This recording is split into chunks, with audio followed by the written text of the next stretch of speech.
So hello guys, welcome back to my channel. तो guys, आज हम डिस्कस करने वाले हैं एक और सीएसआईआर नेट का प्रीवियस ईयर क्वेश्चन। सो देखते हैं कि क्या क्वेश्चन है। क्वेश्चन है the major product form in the following reaction is. आपको इस रिएक्शन का मेजर प्रोडक्ट बताना है और इस टाइप से आपको कुछ ऑप्शंस मिलेंगे। सो यहाँ पर अगर हम रिएक्टेंट की बात करें, सो इस रिएक्टेंट में हमारे पास प्रेजेंट है डाईएजोकेटोन। ठीक है, या फिर आप कह सकते हो इन जनरल कि अल्फा पोजीशन पर ये जो कार्बोनिल कार्बन है इसके अल्फा पोजीशन पर आपके पास प्रेजेंट है एक डाईएजो ग्रुप। ठीक है, सो ये हो गया आपके पास अल्फा डाईएजो कार्बोनिल कंपाउंड। और अगर हम रिएजेंट की बात करें, यहाँ पर इन्होंने ऐड किया है Ag2 और MEOH। ठीक है, मीथेनॉल ऐड कर रखा है नेक्स्ट स्टेप में।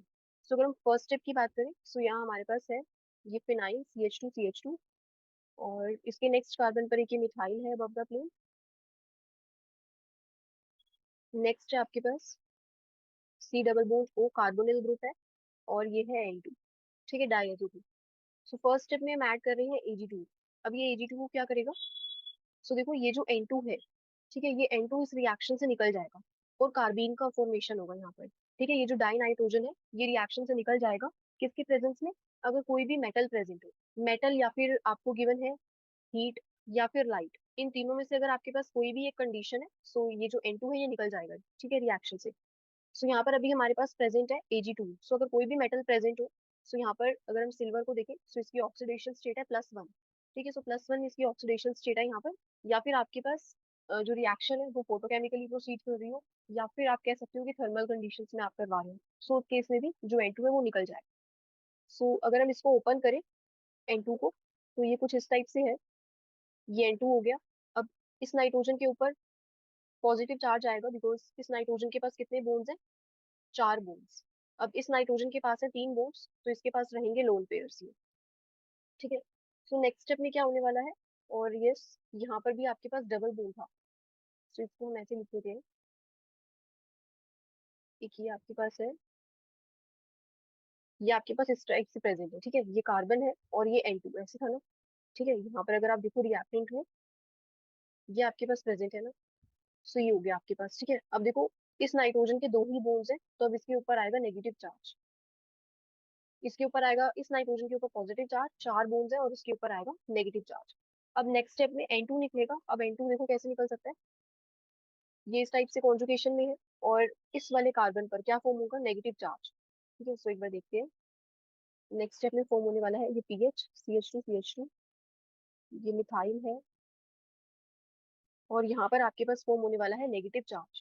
और नेक्स्ट स्टेप में यहाँ पर, अब यहाँ पर देखो, ये जो नाइट्रोजन है इसके ऊपर अभी पॉजिटिव चार्ज रहेगा, लेकिन इसका जो चार्ज था ये नेगेटिव चार्ज, ये भी कॉन्जुगेशन में गया ना। ठीक है, सो इसका चार्ज न्यूट्रलाइज हो गया। अब नेक्स्ट स्टेप में क्या होने वाला है? ये जो N2 है, ये इसकी प्रेजेंस में, मेटल की प्रेजेंस में, जो सिल्वर मेटल प्रेजेंट है, सो यहाँ से ये N2 निकल सकता है। सो देखो, यहाँ से ये N2 बाहर। अब देखो, जैसे यहाँ से ये N2 जाएगा, इस नाइट्रोजन का जो पॉजिटिव चार्ज था ये न्यूट्रलाइज हो जाएगा और ये बाहर चला जाएगा रिएक्शन से। अब यहाँ पर हमारे पास ये जो कार्बन आयन बना था, ठीक है, ये जो हमारे पास कार्बन आयन बना था यहाँ पर, अब यहाँ पर क्या बन जाएगा? कार्बीन का फॉर्मेशन हो जाएगा। ठीक है, बिकॉज यहाँ पर अगर आप इसके बोन्स देखोगे, ये जो CN वाला बोन्ड है ये जैसे ही ब्रेक होगा, इस वाले कार्बन पर कार्बीन का फॉर्मेशन हो जाएगा। सो नेक्स्ट स्टेप में कार्बीन बनेगा, ये methyl C double bond O और इस पोजीशन पे बन गया ये कार्बन। अब नेक्स्ट स्टेप देखिए। सो यहाँ पर क्या होने वाला है? अब यहाँ से आपको मिलने वाला है कीटीन। ठीक है, सो यहाँ पर वुल्फ रीअरेंजमेंट होगा, या फिर आप कह सकते हो इसको 1-2 रीअरेंजमेंट। सो यहाँ पर आपको वुल्फ रीअरेंजमेंट देखने को मिलेगा, वुल्फ रीअरेंजमेंट। ठीक है, सो यहाँ पर क्या होगा, या फिर आप इसे क्या कह सकते हो, 1-2 रीअरेंजमेंट। ये देखो, ये जो कार्बीन वाली कार्बन है ये कुछ इस टाइप से आएगी, और ये जो ग्रुप है, ये जो कार्बोनिल के ऊपर कोई सा भी, अगर आपके पास कोई कार्बोनिल है उसके ऊपर जो भी आपके पास R ग्रुप गिवन होगा क्वेश्चन में, वो माइग्रेट करेगा। ठीक है, सो यहाँ से ये कहाँ पर माइग्रेट करेगा? जैसे ये कार्बीन है, आप इसको ऐसे भी शो कर सकते थे, ये यहाँ पर। सो ये माइग्रेट कर रहा है, ये जो कार्बोनिल पर R ग्रुप लगा है, कोई भी लगा होगा, सो ये माइग्रेट करेगा इस कार्बीन वाली कार्बन पर। ठीक है, इस कार्बीन वाली कार्बन पर माइग्रेट करेगा और कीटीन का फॉर्मेशन होगा। सो ऐसे अगर आप देखो, ये पीएच CH2 ये मिथाइल है और अब ये माइग्रेट करा है ग्रुप सो अब इस वाली कार्बन का और ये जो कार्बीन वाली कार्बन है, इसका बॉन्ड फॉर्म हो जाएगा, और यहाँ पर ये आपको मिलेगा सी डबल बॉन्ड सी, और यहाँ से सी डबल बॉन्ड हो, इस टाइप से। सो यहाँ पर आपके पास एक बॉन्ड और फॉर्म होगा, ये हमने जो फॉर्म किया है, और ये सी डबल बॉन्ड हो। ठीक है, सो इस टाइप से ये वुल्फ रीअरेंजमेंट है, किटीन का फॉर्मेशन हो गया यहाँ पर। सो यहाँ से हमें क्या मिला, किटीन। अब नेक्स्ट स्टेप में क्या होने वाला है, सो नेक्स्ट स्टेप में हम ऐड कर रहे हैं मीथेनॉल। ठीक है, सो मीथेनॉल क्या करेगा, MeUH। सो देखो, यहाँ पर अगर हम ये सेंटर की बात करें, ये सेंटर ये कैसा है, एक अच्छा इलेक्ट्रोफिलिक सेंटर है। ये, अब देखो ये जो MeUH है, ये अटैक करेगा इस कार्बन पर, इस इलेक्ट्रोफिलिक कार्बन पर। इस ऑक्सीजन के पास लोन पेयर्स हैं, अगर हम मीथेनॉल में देखें, इसके पास ये लोन पेयर्स हैं। सो इसके लोन पेयर्स ऑक्सीजन के अटैक करेंगे इस इलेक्ट्रोफिलिक कार्बन पर। सो यहाँ पर जैसे ही अटैक होगा नेक्स्ट स्टेप में, ये इस वाली कार्बन पे अटैक करेगा। ठीक है, सो ये जो सी डबल बॉन्ड होगा, ये इस टाइप से ओपन हो जाए। अब देखो, अगर हम इस वाले सेंटर की बात करें, सो ये जो न्यूक्लियोफाइल है, ये जो मीथेनॉल है, ये कोई भी इनकमिंग न्यूक्लियोफाइल है, वो इस वाली कार्बन पे अटैक नहीं करेगा। बिकॉज अगर न्यूक्लियोफाइल इस वाली कार्बन पे अटैक करता है, सो क्या फॉर्म हो जाएगा आपके पास, जैसे आपके पास ये आर ग्रुप है कोई भी, ठीक है, ये कोई भी आर ग्रुप है, और यहाँ पर आपके पास है ये कीटीन। सो अगर कोई न्यूक्लियोफाइल आता है, और अगर वो इस वाली कार्बन पे अटैक करेगा, सो ये बॉन्ड ओपन होगा। तो नेक्स्ट स्टेप में आपको क्या मिलने वाला है, ये आर ग्रुप, ये कार्बन, यहाँ पर न्यूक्लियोफाइल, और इस वाले कार्बन पर आएगा नेगेटिव चार्ज। ठीक है, सो यहाँ से हमारे पास कार्बन आयन का फॉर्मेशन हो रहा है। ठीक है, सो ये आपको मिल रहा है कार्बन के ऊपर नेगेटिव चार्ज। और यहाँ पर देखो, अगर ये न्यूक्लियोफाइल इस वाले सेंटर पे अटैक करता है, ठीक है, ये जो कार्बोनिल वाली कार्बन है, अगर इस पे अटैक करता है, तो ऑक्सीजन के ऊपर नेगेटिव चार्ज आए। ठीक है, सो अगर कार्बन के ऊपर नेगेटिव चार्ज आ रहा है या फिर ऑक्सीजन के ऊपर, ठीक है, सो कहाँ पर फॉर्म होगा नेगेटिव चार्ज, ऑक्सीजन के ऊपर, बिकॉज ऑक्सीजन कैसी है, ज्यादा इलेक्ट्रोनेगेटिव है, और इसके ऊपर नेगेटिव चार्ज ज्यादा स्टेबल है ऑक्सीजन के ऊपर एज कम्पेयर टू कार्बन।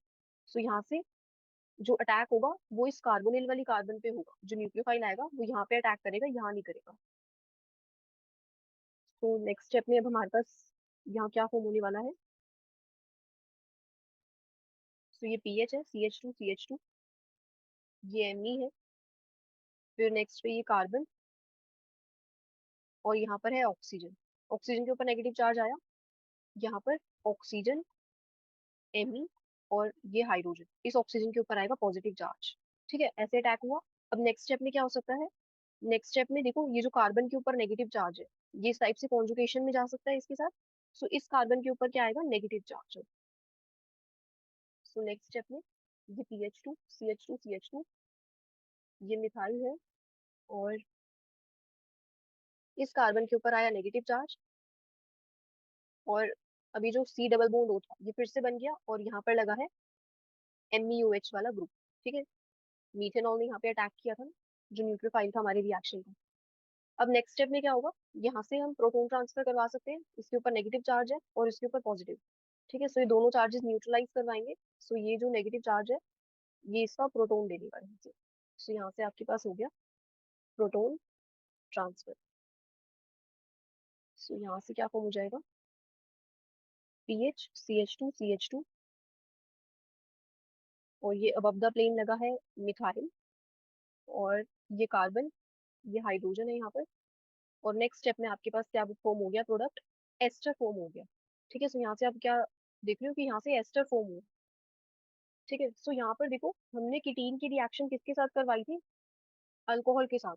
ठीक है, सो देखो, अगर कीटीन कीटीन की रिएक्शन हम करवाएं MeOH के साथ या फिर EtOH के साथ, कोई भी अगर आपके पास अल्कोहल प्रेजेंट है, ठीक है, सो कीटीन की रिएक्शन अगर होगी अल्कोहल्स के साथ, तो किसका फॉर्मेशन होता है, एस्टर्स का। और ऐसे ही अगर कीटीन प्रेजेंट है, ठीक है, और यहाँ पर ये मीथेनॉल प्रेजेंट ना होकर वाटर प्रेजेंट होगा। ठीक है, अगर आपको वाटर गिवन होता है नेक्स्ट स्टेप में, सो यहाँ वाटर से हमें क्या मिलता है, एसिड्स। सो कीटीन और वाटर की रिएक्शन हो, सो यहाँ से हमें मिलता है एसिड्स। अगर अल्कोहल प्रेजेंट हो, तो एस्टर्स का फॉर्मेशन होगा। ठीक है, सो ये दो डिफरेंस थे कि आपके पास क्या प्रेजेंट है नेक्स्ट स्टेप में, अल्कोहल प्रेजेंट है या फिर कोई वाटर। सो आपको न्यूक्लियोफाइल देखना है। ठीक है, सो यहाँ पर ये वाटर अटैक कर देगा। ठीक है, जैसे अगर आपके पास ये कीटीन है, तो इस वाली कार्बन पर, ये जो कार्बोनिल वाली कार्बन थी, यहाँ से वाटर न्यूक्लियोफाइल है, ये अटैक करेगा, तो यहाँ से एसिड्स का फॉर्मेशन होगा। ठीक है, और अल्कोहल से मिलता है एस्टर। सो एक बार अगर ऑप्शंस में देखें, सो देखो यहाँ पर हमारे पास ये PHCH2, और देखो ये जो ये कार्बन है, ये मिथाइल अबव द प्लेन ही रहेगा, ठीक है, इसकी स्टीरियो चेंज नहीं होगी। फिर CH2 और CON, यही हमें मिल रहा है प्रोडक्ट। देखो यहाँ पर ये H यहाँ पर, और सो ये हो गया आपका CH2CON, ठीक है, ये फाइनल प्रोडक्ट मिल रहा है।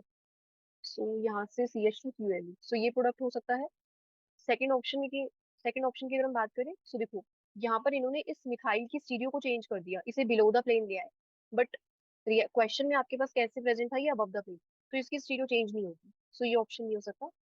नेक्स्ट हमें ऐसा कोई साइक्लिक प्रोडक्ट भी नहीं मिला, सो ये भी नहीं हो सकता ऑप्शन। और इस ऑप्शन की अगर हम बात करें, यहाँ पर देखो ये C डबल बॉन्ड हो CH2ONE, ठीक है, सो यहाँ पर हमें एस्टर नहीं मिल रहा है, ठीक है, ये एस्टर नहीं है, सो एस्टर्स का फॉर्मेशन होना चाहिए था।